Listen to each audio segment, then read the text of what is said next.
Madame, Monsieur, bonsoir. C'est le début des commémorations en Israël. Les premiers hommages ont lieu ce soir. Des personnes ont déposé des bougies à Tel Aviv en hommage aux victimes du festival de musique Nova. Et ce soir, les familles des otages prévoient un rassemblement pour exiger leur libération. C'était il y a un an. Des milliers de roquettes sont tirées sur Israël. La barrière qui sépare Gaza d'Israël est enfoncée et des assaillants du Hamas tuent près de 1200 personnes avant d'en kidnapper 250. En réponse, le même jour, Israël lance des représailles dévastatrices sur Gaza, des bombes qui continuent à tomber encore aujourd'hui. Israël aura tué en un an plus de 40 000 Palestiniens dans l'enclave. Aujourd'hui, c'est donc un pays en état d'alerte qui s'apprête à se souvenir de cette funeste journée, la plus meurtrière en Israël depuis 1948. On rejoint Ariane Ménage en Israël. Alors Ariane, quelles sont les mesures prises sur place ? Ce sont les forces de l'armée et de la police israélienne qui sont très largement mobilisées en cette veille du 7 octobre parce que le pays redoute d'éventuels attentats. Ça a d'ailleurs été le cas aujourd'hui dans le sud, dans la ville de Beersheva, où un attentat dans la gare routière a fait au moins un mort et une dizaine de blessés. Mais cet état d'alerte, il concerne également la défense anti-aérienne, cette fois par crainte de tirs venus de différents fronts qui pourraient perturber ces commémorations du 7 octobre. Des commémorations qui d'ailleurs commencent déjà ce soir ici sur la place des otages à Tel Aviv. Eh bien, ce sont des proches, des familles qui prennent la parole ce soir.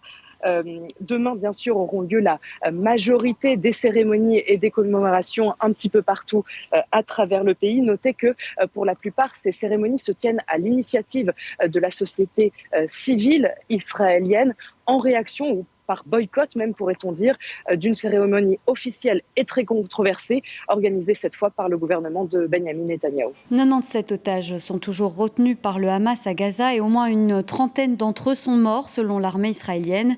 Leurs familles se battent depuis un an sans cesse pour obtenir leur libération, mais aussi pour maintenir l'attention des autorités sur le sort de leurs proches. Reportage de notre correspondante, Ariane Ménage. Ce sont des scènes devenues routinières.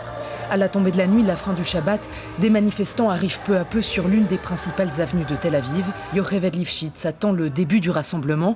Cet ex-otage du Hamas vient ici chaque semaine. Je viens parce que je pense que ça aide. Pour beaucoup, ma présence est importante. On vient me saluer, m'embrasser. On me dit « tu nous donnes de la force ». Parce que même à mon âge, je viens. Je ne suis plus si jeune. J'ai seulement 86 ans. Ces images avaient fait le tour du monde. Le 23 octobre 2023, Yocheved Lifshitz est l'une des premières otages libérées. Dans cette vidéo tournée par le Hamas, elle est remise à la Croix-Rouge avant d'être rapatriée en Israël. Yocheved aura passé un peu plus de 2 semaines captive dans les tunnels du Hamas. Désormais, elle se bat pour la libération de son mari, Oded, 84 ans, lui aussi kidnappé dans leur maison du kibboutz Nir Oz. On ne sait rien d'Oded, mon mari. On sait seulement qu'il ne se sentait pas bien après 20 jours de captivité. Ils l'ont emmené vers un autre endroit et depuis, nous n'avons aucune trace de lui. Ces dernières semaines, alors que l'espoir de voir prochainement un accord s'amenuise, ces rassemblements du samedi soir ont pris une tournure plus politique. L'association qui représente la majorité des familles d'otages s'est alliée au mouvement de contestation contre le gouvernement de Benyamin Netanyahou. Ce soir-là, sur scène, Udi Goren veut justement s'adresser aux Israéliens qui soutiennent encore le Premier ministre et sa coalition. Les otages sont toujours à Gaza. Ceux qui sont encore en vie sont soumis à des abus, à la famine. Ceux qui sont morts risquent d'être oubliés et abandonnés. Et pourtant, ce gouvernement ne conclut pas d'accord. Alors je vous demande, à vous mes frères, qui soutenez cette coalition, où êtes-vous ? Il n'est plus possible de se taire. Levez-vous et faites quelque chose. Le cousin d'Oudi, Tal Haimi, a été tué le 7 octobre et son corps emmené à Gaza. Alors depuis un an, Oudi se mobilise quasi quotidiennement. Quelle autre option ai-je ? Que puis-je dire ? C'est terminé ? Qu'il reste là-bas ? Mon cousin ne va pas revenir ? Il n'y a pas le choix. Je dois me lever chaque matin et réfléchir à ce que je peux faire pour qu'il revienne.